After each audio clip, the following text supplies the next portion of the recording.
Peut-être, Jordan Bardella, avez-vous entendu la fin de notre interview il y a quelques instants? Et du coup, je peux me permettre de vous poser directement la question. Est-ce que vous avez une cellule dans votre parti qui peut recueillir la parole des femmes, qui peut s'inquiéter de la situation, qui peut répondre à des possibles harcèlements ou agressions sexuelles dans votre parti? Oui, au sein du Rassemblement national, c'est d'ailleurs prévu par les statuts de notre mouvement, une commission des conflits qui gère aussi ce type de fait. Mais je pense qu'il est important que ces accusations, lorsqu'elles sont portées, soient portées devant la justice. Et que les partis politiques ne se mettent pas non plus à la place d'une institution républicaine, démocratique, qu'est la justice dans notre pays. Et je pense que dans les cas d'espèce, c'est à la justice de se saisir de ces affaires et éventuellement aux partis politiques, aux dirigeants du mouvement, de saisir la justice à partir du moment où ils ont connaissance de tel ou tel fait qui concerne d'ailleurs pas seulement les partis politiques, mais qui peuvent concerner toutes les organisations humaines. Alors justement, Damien Abad qui a été écarté du gouvernement, en tout cas pas reconduit, disons, et cette phrase d'Elisabeth Borne qui juge qu'on n'attend pas simplement des hommes politiques ou des responsables qui ne soient pas pénalement répréhensibles, on attend d'eux qu'ils soient exemplaires. Et c'est pas seulement le champ pénal, mais il y a des comportements que l'on n'a pas envie de voir. C'est assez important comme déclaration. Est-ce que vous la signez, vous y souscrivez et vous dites oui, je pense la même chose et le parti Rassemblement national pense la même chose? Oui, je comprends pas bien l'exactitude de sa déclaration, mais peut-être que Madame Borne devrait, à ce sujet, regarder du côté de sa majorité. Je crois me souvenir que dans l'ouest de la France, et notamment en Bretagne, La République En Marche avait investi un candidat dont vous trouverez facilement le nom, peut-être l'avez-vous, un candidat de la majorité présidentielle lors des dernières élections législatives, il y a quelques jours, qui a été condamné pour violences faites aux femmes. Donc peut-être la majorité peut-elle balayer devant sa porte avant de donner des leçons de moralité à l'ensemble de la classe politique. Mais si vous voulez, ce qui est assez perturbant dans l'affaire de la France insoumise, moi je ne me mets pas à la place de la justice. Il y a une plainte qui a été déposée par Madame Tissier contre Monsieur Coquerel. C'est la justice, encore une fois, qui dira quelle vérité s'agit-il. Ce que je note, c'est que à chaque fois qu'un mouvement politique est saisi de ce type d'affaires, on entend les responsables de la gauche et de l'extrême gauche hurler à la démission et demander avant même toute enquête et avant même qu'une enquête soit menée par la justice en violation totale de la présomption d'innocence, qui est un fondement du droit français, un fondement de la République française, des appels à la démission. Ça a été le cas notamment de Madame Rousseau à l'égard de Damien Abad. Et lorsque ça concerne leur propre camp, eh bien là, on fait appel à la présomption d'innocence, on appelle à ne pas instrumentaliser des mouvements comme MeToo, qui sont des mouvements que nous devons aussi soutenir, encourager, qui ont permis une libération de la parole des femmes. Mais c'est vrai que c'est une contradiction à gauche chez des gens qui sont généralement des donneurs de leçons, qui est assez intéressante à souligner. Juste une dernière question sur cette question. Vous demandez la démission, vous, d'Éric Coquerel, ou vous considérez que c'est à la justice et que c'est pas comparable du tout avec les reproches ou les plaintes contre Damien Abad? Non mais moi, Madame Elkrief, Éric Coquerel est un adversaire politique, je lui fais donc des reproches politiques. Il y a une plainte qui a été déposée et je ne suis pas juge, je ne suis pas magistrat, je ne suis pas non plus son avocat. Je pense que les violences faites aux femmes doivent faire preuve d'une lutte et d'une tolérance implacable. Il y a eu des avancées en la matière qui ont été développées au cours du quinquennat précédent par le gouvernement. Et là, je mets peut-être un bon point du côté de la balance de l'exécutif. Mais encore une fois, il y a une enquête, il y a une justice et c'est à la justice de dire oui ou non si les individus sont coupables. Et avant cela, il y a une présomption d'innocence. On respecte là le chemin classique du droit. Et encore une fois, il faut faire preuve d'une fermeté intraitable à l'égard des violences qui sont commises contre les femmes dans notre pays. Et que la parole s'en libère, je pense qu'on peut tous s'en réjouir. Question de Jean-Michel Apathy. J'ai un peu sursauté, Monsieur Bardella, en vous entendant parler de commission des conflits. Parce qu'une commission des conflits, ça arbitre un conflit, par exemple, une investiture pour les élections départementales.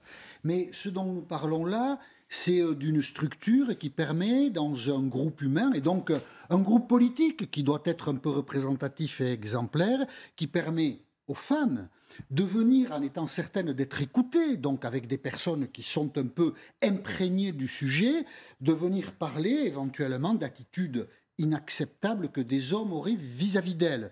Et donc, j'ai compris que ça n'existait pas dans votre parti, mais après tout, peut-être pourriez-vous nous dire ce soir si vous avez le projet, puisque vous dirigez aujourd'hui le Rassemblement national, de créer une structure de ce type ?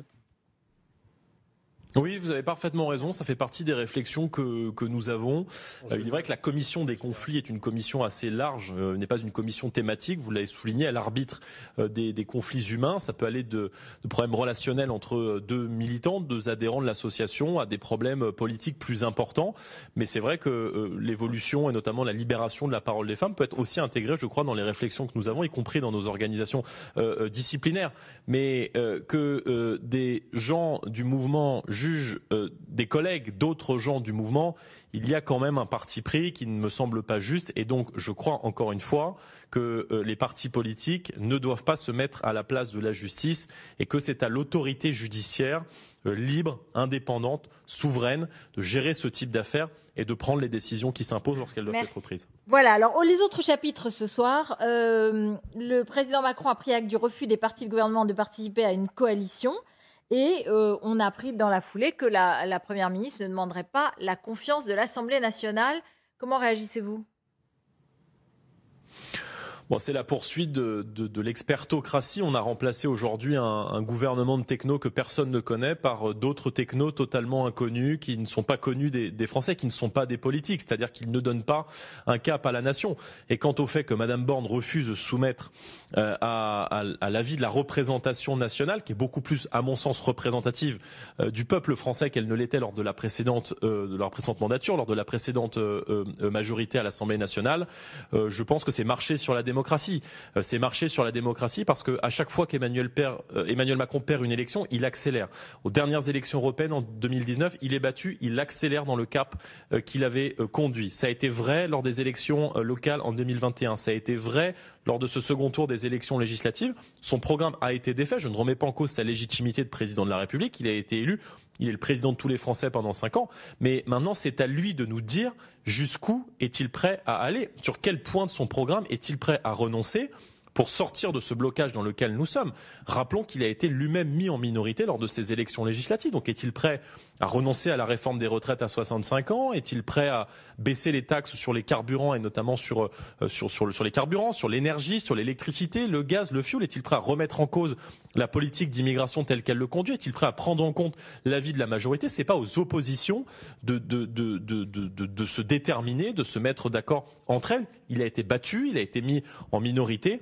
Et je crois que si les oppositions sont fortes aujourd'hui dans le pays, et notamment au Parlement, qui est la maison de tous les Français, c'est parce qu'il ignore la souffrance des Français, notamment sur les questions de pouvoir d'achat et sur la question de la sécurité. Question de Renaud Pilat, puis Arlette Chabot, si vous voulez bien. Oui, Jordan Bardella, vous dites que Emmanuel Macron marche sur la démocratie parce qu'il n'y a pas de vote de confiance pour le gouvernement d'Elisabeth Borne. J'en conclus que si LFI va déposer une motion de censure, vous allez donc la voter ? Bon, écoutez, nous verrons. Si vous voulez, moi, j'ai pas le goût à la différence de la France insoumise. On n'est pas là pour mettre le bazar, si vous voulez. On n'est pas des zadistes, contrairement à eux. On n'est pas là pour renverser le gouvernement, un nouveau gouvernement qui viendrait se substituer encore à un autre gouvernement. Donc nous verrons si nous votons la motion de censure ou non. Plutôt non. Il aurait été parfaitement Plutôt non, Madame j'entends. Borne présente sa confiance. Écoutez, on verra, on lira la motion de censure telle qu'elle sera présentée par la gauche. Mais si vous voulez, il aurait été parfaitement sain qu'à la lumière des élections législatives, eh bien, Elisabeth Borne présente la direction dans laquelle elle souhaite conduire le pays et se soumette à un vote de confiance. Parce que, écoutez, les Français qui nous regardent se disent, mais où est-ce que ces gens-là veulent nous emmener? Ils ont le sentiment avec le gouvernement de ce matin qu'on a là un avion dont on ne connaît ni la destination, ni les pilotes. On ne sait pas où est-ce qu'Emmanuel Macron veut emmener le pays. Je veux dire, la seule mesure sur laquelle il a réellement fait campagne, c'est la réforme des retraites à 65 ans. Et ensuite, est-ce que vous êtes capable de me citer plus de 5 mesures du projet d'Emmanuel Macron? Parce que beaucoup de Français se demandent aujourd'hui ce qu'il compte faire, notamment sur les taxes sur les carburants, notamment sur la sécurité, mais aussi sur la politique d'immigration qui se poursuit dans le pays. Arlette Chabot. Pour que les choses soient tout à fait claires, Jordan Bardella, il vous était possible, si Madame Borne avait demandé la confiance, engagé la responsabilité de son gouvernement, de vous abstenir, ou bien vous aviez de toute façon décidé de voter contre? Non, nous aurions voté, merci de me permettre de clarifier, nous aurions voté contre, évidemment. Vous auriez voté contre la confiance et donc, donc ça justifie. C'est important parce qu'il y a eu une forme d'ambiguïté. On a eu l'impression que vous vous abstiendriez Vous et pouviez que vous abstenir, en vous tout cas. auriez Ouais. pu vous abstenir et qu'elle aurait pu obtenir la confiance grâce à votre abstention, ce qui aurait aussi été un fait politique. Non, pas du tout. Nous sommes la seule force d'opposition en réalité à Emmanuel Macron parce que, si vous voulez, moi je vois beaucoup la gauche et l'extrême gauche en réalité s'agiter, mais ils ont appelé à voter Emmanuel Macron. Je veux dire, c'est aussi leur bilan, ne l'oublions pas. Jean-Luc Mélenchon, pendant le second tour de l'élection présidentielle, a appelé, quoi qu'on en dise, à voter pour Emmanuel Macron. La gauche a fait élire Emmanuel Macron. Donc ils ne peuvent pas aujourd'hui venir s'opposer à un homme et à une politique dont qu'ils ont contribué à mettre au pouvoir encore une fois. Quant aux consignes de vote de La République En Marche pendant le second tour de l'élection législative, qui a notamment fait appeler à voter pour les candidats de la NUPES face aux candidats du Rassemblement national lorsque nous étions tous deux au second tour. On voit bien là qu'il y a eu un tacite accord entre les deux. Tu votes pour moi à la présidentielle, je vote pour toi à la législative. Et puis surtout, dans aucune autre démocratie moderne et mature, le pouvoir en place choisit l'opposition. Pardon, Si mais le pouvoir j'ai en pas place l'impression choisit son d'avoir opposition, entendu, et alors c'est d'ailleurs la l'opposition NUPES s'en est n'est pas plainte. l'opposition. Excusez-moi, mais j'ai pas l'impression d'avoir entendu La République En Marche donner une consigne de vote pour la NUPES. Et d'ailleurs, la NUPES s'en est plainte en disant qu'eux avaient voté contre vous et qu'ils n'avaient pas reçu la réciproque aux élections législatives. Ont appelé à voter. Madame, des ministres, des membres, pardon de vous couper, des ministres et des membres du gouvernement. Je pense à Olivia Grégoire, qui était, porte-parole du gouvernement, et des ministres comme par exemple Clément Beaune, qui a été notamment nommé ministre des Transports. Je pense aussi au ministre de l'Éducation nationale, qui ferait mieux d'ailleurs de s'occuper du niveau d'orthographe aujourd'hui dans les classes plutôt que de comparer la police française à la police de Vichy, appelé ouvertement à voter pour les candidats de la NUPES. Donc c'est parfaitement clair. Jean-Luc Mélenchon a fait élire Emmanuel Macron. Emmanuel Macron a permis à la NUPES d'entrer massivement à l'Assemblée nationale. Alors maintenant, parlons de l'avenir. Parlons de l'avenir. Parlons de l'avenir, parce que beaucoup de Français ont entendu, tout ça. Et nous, maintenant, on va passer à la suite, en quelque sorte. C'est-à-dire, qu'est-ce que vous allez faire? Donc, vous auriez voté contre la confiance, vous n'auriez pas voté la confiance, vous ne seriez pas non plus abstenu. C'est une information. Voilà. Et du coup, là, les prochaines questions sont sur le projet de loi, par exemple, pouvoir d'achat. Là-dessus, est-ce qu'il y aura des mesures que vous accepterez? Par exemple, est-ce que vous pourrez voter contre la hausse des minima sociaux, des pensions de retraite, de la prime d'activité et des allocations familiales de plus 4%? Oh mais écoutez, là encore, on est parfaitement clair. On est la force d'opposition à Emmanuel Macron. Mais lorsqu'il y a des urgences à voter, et notamment sur l'urgence du pouvoir d'achat qu'on a porté pendant cette campagne présidentielle, évidemment qu'on la votera. Et d'ailleurs, le simple fait que l'une des premières séances de l'Assemblée nationale, de cette nouvelle Assemblée nationale, soit consacrée au pouvoir d'achat est une victoire pour le Rassemblement national. C'est une victoire pour Marine Le Pen qui a porté ce thème, qui a imposé ce thème, cette urgence des fins de mois difficiles et de l'incapacité de nos compatriotes aujourd'hui à faire le plein de leur voiture ou à remplir leur caddie de course, la portée lors de l'élection présidentielle se voit aujourd'hui retrouvée au cœur du débat. Je veux dire, les excuses de Gérald Darmanin sur l'affaire du Stade de France, un mois après avoir accusé la billetterie de s'être rendu coupable des agressions et des pillages qui ont été commis contre les supporters britanniques, ça aussi c'est l'autre conséquence, la deuxième conséquence en réalité de l'arrivée massive du Rassemblement national à l'Assemblée. Donc on commence d'ores et déjà cette pression qui est nécessaire sur le gouvernement afin de ne pas lui laisser les pleins pouvoirs. Donc quand il y a des urgences à voter, on les votera. Maintenant, sur la question du pouvoir d'achat, moi je pense que la logique qui consiste à distribuer des chèques n'est pas la bonne et que plutôt que de distribuer là, je vous posais des questions sur les augmentations. Il faudrait vous baisser les taxes. Posez des questions sur les augmentations, vous voterez ces propositions et augmenter les salaires. D'accord. Mais encore une fois, ça, vraiment, les gens l'ont entendu. Maintenant, on parle de demain. Donc, quand on vous dit, on vous propose l'augmentation de 4% des minima sociaux, pensions de retraite, vous me dites, oui, ça, finalement, on le votera. J'essaye de comprendre. S'il y a des urgences à voter, des distributions de fonds pour les familles les plus modestes et les plus précaires, ça en fait partie. Oui, nous les voterons et nous prendrons nos responsabilités. Encore une fois, on n'est pas dans une opposition dogmatique. Quand il y a des urgences à voter, on est pragmatique, on le fera, mais ça ne va pas nous empêcher de porter une critique. Et je pense que cette logique de distribution de chèques n'est pas la bonne. Elle n'est pas la bonne, pourquoi? Parce qu'elle ne touche qu'une petite partie de la population française. Et que aider les Français qui sont dans la case de ce qu'on appelle les minima sociaux, c'est parfaitement nécessaire. Mais ça oublie les classes moyennes. Ça oublie les millions et les millions de Français qui, eux, sont beaucoup trop riches pour rentrer dans la case des minima sociaux, qui bossent, qui travaillent dur et qui ne sont pas assez riches pour rentrer dans les cases de ceux à qui le gouvernement a fait des cadeaux fiscaux, c'est-à-dire les très très riches dans notre pays au cours des 5 dernières années. Donc nous, on prône 2 choses, la baisse des taxes, et vous savez qu'on réclame, on a déjà eu l'occasion d'en parler ensemble, la baisse de la TVA de 20% à 5,5% sur le carburant, l'essence, l'énergie, l'électricité, le gaz, le fioul.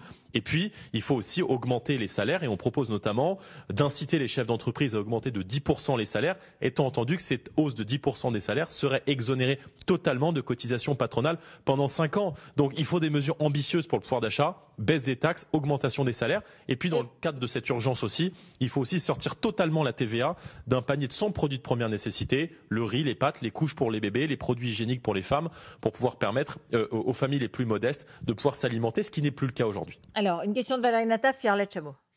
Monsieur Bardella, bonsoir. Bonsoir. Il y a avant le projet, enfin juste après le projet de loi sur le pouvoir d'achat, il y aura un texte aussi sur la prorogation de l'état d'urgence sanitaire qui s'arrêtera le 31 juillet.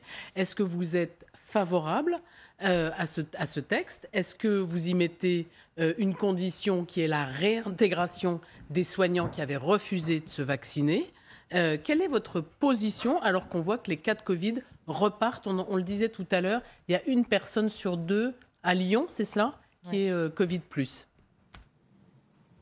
Alors, si je peux me permettre, Madame Nataf, de ce que j'ai compris en tout cas, et c'est ce que nous a assuré la Première ministre que nous avons rencontrée avec Marine Le Pen la semaine dernière, et qu'il n'était pas prévu en l'état actuel des choses, de prolonger l'état d'urgence sanitaire. Donc on voit que le consensus scientifique aujourd'hui se fait autour d'une marge supplémentaire, d'une marge de temps qui serait laissée à la société avant de décider de nouvelles restrictions sanitaires. Je pense qu'en l'état actuel des choses, ces nouvelles restrictions ne se justifient pas. On sait que les écoles vont fermer dans quelques jours et vont laisser, ou ont d'ores et déjà évidemment fermé, vont laisser la possibilité aux enfants chez eux de pouvoir limiter, je dirais, la diffusion de l'épidémie dans le cadre des cours à l'école. Et puis il faut, je pense, en l'état actuel des choses, faire confiance aux Français. On commence à avoir du recul sur cette épidémie. On sait qu'on va devoir vivre durablement avec cette épidémie, et donc je pense que les publics à risque, les personnes âgées notamment, les personnes qui ont des comorbidités, qui se savent à risque de leur gré, doivent évidemment se protéger et mettre des mesures barrières, notamment le masque, lorsqu'elles sortent dans les transports. Mais encore une fois, pas de caractère obligatoire. Et c'est d'ailleurs l'un des bons points que je donnerais, peut-être le seul, à la porte-parole du gouvernement, Madame Grégoire, qui avant de partir, je l'ai entendu parler de responsabilité. Donc ça fait 2 ans et demi qu'on nous a infantilisés, qu'on nous a expliqué quels étaient les produits de première nécessité, quels étaient les produits qui n'étaient pas de première nécessité. On devait remplir des attestations quand on sortait de chez soi. Il fallait quasiment mettre un masque sous la douche. Là, j'entends parler de principe de responsabilité, donc ça va dans le bon sens. Les Français ne sont pas des enfants. Ils savent que le Covid, même avec des sous-variants de sous-variants, eh bien, va nous suivre pendant très longtemps. Et je pense que de bloquer le pays et donc de bloquer l'économie et d'avoir des conséquences difficiles pour les entreprises françaises serait malvenu dans une période où on commence à connaître évidemment les publics à risque. Mais il faut il faut arrêter de fermer des lits à l'hôpital public et augmenter les salaires des soignants. En effet, grâce au vaccin, par exemple, nous pouvons nous permettre de prendre nos responsabilités et d'être moins effectivement sous des contraintes extérieures grâce au vaccin, en effet, aux multiples vaccins. Arlette Chabot. Juste un mot, Jordan Bardella, parce que moi je cherche toujours à comprendre et je suis un peu lente, pardon. Ce que j'ai compris ce soir, c'est que vous n'hésiterez pas peut-être à joindre vos voix à celles de la NUP pour sanctionner le gouvernement et peut-être aussi pour partager des propositions. Demain, j'entends effectivement TVA à 5,5 ou abandon de la TVA sur les produits de première nécessité. Ça ne vous gênera pas de voter avec la gauche, avec la NUP? Non. Non mais on vote surtout pour les Français. Mais non, mais ça n'est pas contradictoire. Si c'est dans l'intérêt des Français. Non, mais bien sûr. Mais comprenez bien que si demain l'un des groupes politiques de l'hémicycle décide de mettre aux voix la revalorisation des pensions de retraite, à partir du moment où elle est dans notre programme, nous allons la voter et nous allons même la proposer. Parce que si vous voulez, on n'est pas là à l'Assemblée nationale à 89 députés pour subir. On est là pour mettre la pression sur le gouvernement. On est là pour proposer cette baisse de taxes. On est là pour proposer le référendum maximum d'initiatives citoyennes. On est là pour proposer l'arrêt de l'immigration. On est là pour proposer, par exemple, la suppression des soins gratuits aux clandestins à l'heure où 1 Français sur 3 renonce à se soigner correctement parce qu'il n'en a plus les moyens. On est là pour mettre fin à cette injustice qui veut qu'aujourd'hui, quand vous êtes étranger, vous avez plus de 65 ans, vous arrivez en France sans jamais avoir cotisé, vous avez 800 € de retraite. Ces 800 € de retraite, c'est parfois beaucoup plus que ce que touchent des agriculteurs français retraités ou des ouvriers qui ont cotisé toute leur vie et qui aujourd'hui n'arrivent plus à joindre les deux bouts, tant les contraintes qui pèsent sur les pensions de retraite sont beaucoup trop importantes. Donc, encore une fois, on est une opposition, mais on est des gens pragmatiques, responsables, et à la différence de beaucoup d'autres partis politiques, nous ne sommes pas sectaires. Merci beaucoup.